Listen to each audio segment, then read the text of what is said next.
This is a glorious experience for our students because for them, most museum experiences are pretty meaningless. Standing behind a velvet rope while you listen to somebody else describe what they're seeing.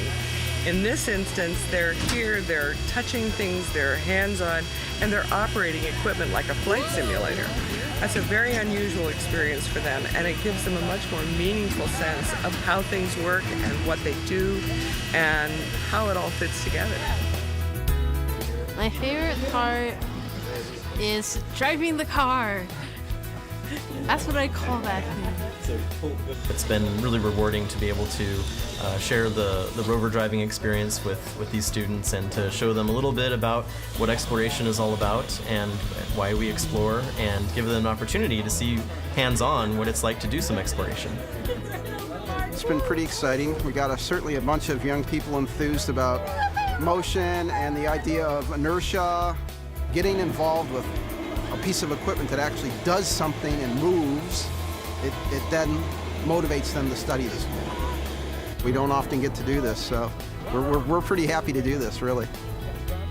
It's just like a once-in-a-lifetime experience and an experience that I'll always remember, and I'll probably never get this chance again.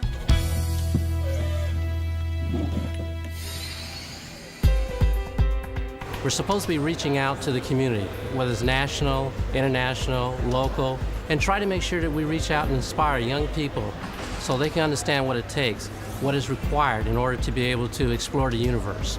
Travel Space Museum is the perfect organization to make that happen. They give hands-on opportunity for young people to see what it's like to deal with technology and science from all over the world. Once you sit inside the cockpit of a vehicle, see how the space toilet works, understand how moonwalks are taking place, it's absolutely fantastic. We got to keep stimulating these young people to understand hard work, perseverance, commitment. That's what it's about. And it's a lot of fun, and we're trying to make sure they don't lose the fun.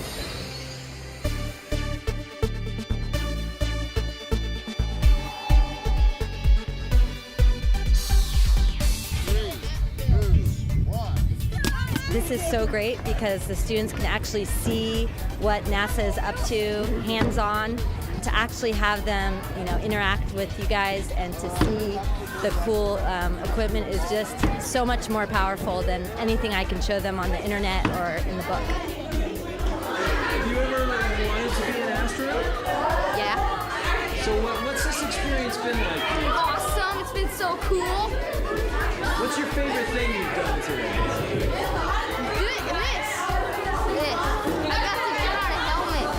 You could be anything and work at NASA. And it really appeals to kids that giving them an opportunity to say, hey, that possibly could be me.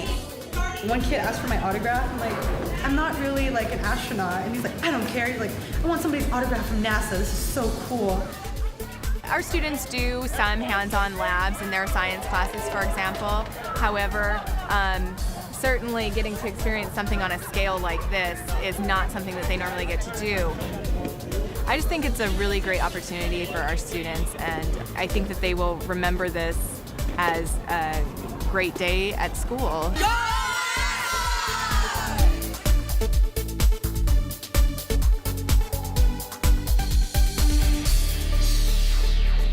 Most people want these Indians and blacks and Mexicans to be social workers. We want them to be scientists, economists, business people. We want them to contribute to the diversity of science, not because of their color, but because of their training.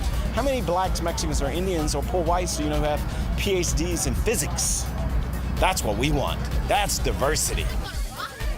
We tried on space suits, but not like the real one, like the one that you wear after you launched. And so yeah, that was cool. And now we're doing this, and that was really fun. I felt like I was about to fall. Stop laughing! And then I did that. It's like the satellite thing, and then like it tells us how they study Pluto and stuff, and how Pluto's like a dwarf planet and stuff like that. Everything that they're learning, that there is value in everything and that they could take it with them in the long term. I think this is a great opportunity for them to see and understand why these things are important. One day, one of them may be an astronaut or in charge of NASA, I don't know, but it all begins with a dream. NASA gives them the dream about where they can go, and that's great. What I see in their eyes when they're experience this is great awe. That's what, because they've seen it go up, they've seen it come down, somebody has spoken at them about it, but suddenly it is real. And so I see them looking at it, studying it, and going, oh, and what is this for? And they have so many questions. It's not enough to expose kids to something. They need to learn what is it. And if you're not teaching them, they're still having questions. So they want to learn, and they want to know, and they want hands-on experience, and they want to have fun doing it. And that's what the Traveling Space Museum is all about.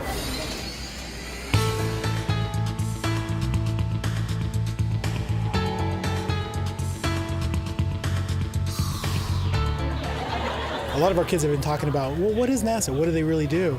So really, this is going to answer most of their questions. So they're about exploration, they're about innovation, but they're also about problem solving. My favorite part's been actually the space toilet. It's really interesting.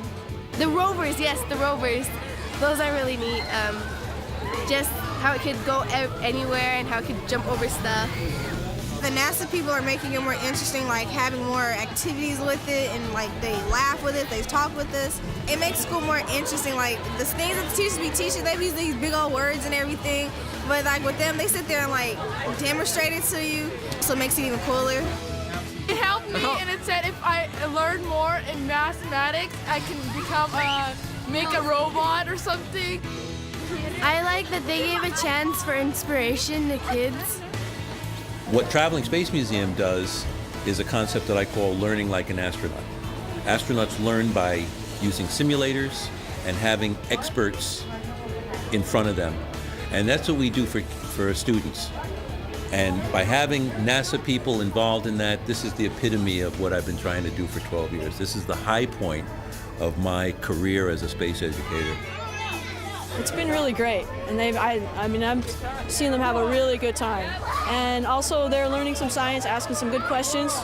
So it's good. It's good. I'm looking forward to getting back in the classroom tomorrow and hopefully take some of that further.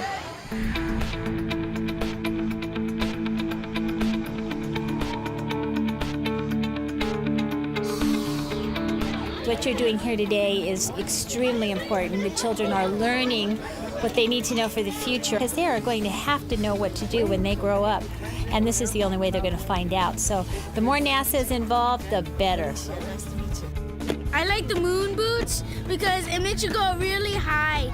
It goes to make you go in the sky. Eee! Eee!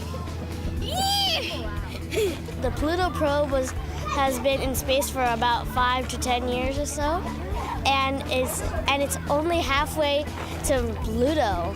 Halfway. I learned that the rovers in space run off of solar panels, and they store power in the batteries overnight. The reason that we're doing this is to make sure that we actually continue to invest in science and technology within NASA and for the benefit of NASA. So as we reach out for kids, they're also reaching back to NASA in trying to provide benefit for the current agency as well as in the future when we need our science and engineers to continue the space program and the aeronautics programs. It makes their dreams kind of a little closer to reality. When I went to school here, it was during the Apollo times, during the 60s, and I remember going to the library and wanting to read the books about space. Here, these students are able to take it a step further and actually touch the rockets and see a hovercraft work, and just allows them to take that extra step toward making their dreams a reality.